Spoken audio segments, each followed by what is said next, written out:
All right, so we have the scenario, the first one, and that is if there's no contention in regards to the general election.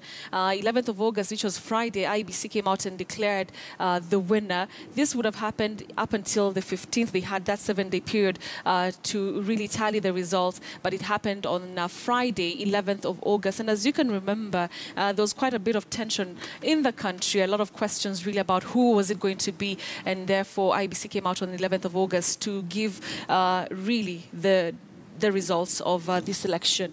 All right, we also have 29th of August. That's another important date.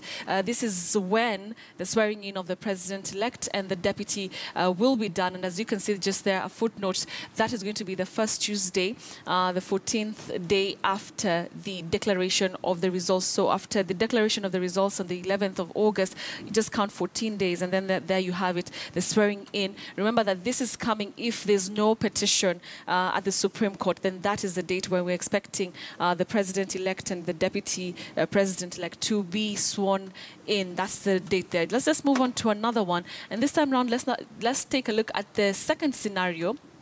And the second scenario, of course, is if the results are contended, of course, or are petitioned. Let's just take a look at that. So the 11th of August, really, like I mentioned, is the day that IBC came out to declare the results.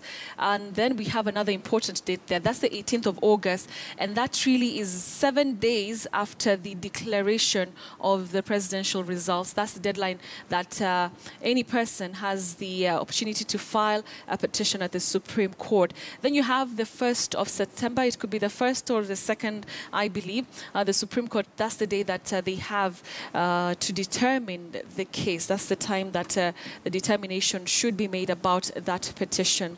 Moving on forward, 5th of September, likely date that the president will be sworn in, and this time is if the petition is thrown out after the Supreme Court looks at the case. If it grants that there was a problem with the election, then of course we move on to this other date of the 4th of November, which is the day that IBC is expected to conduct an election.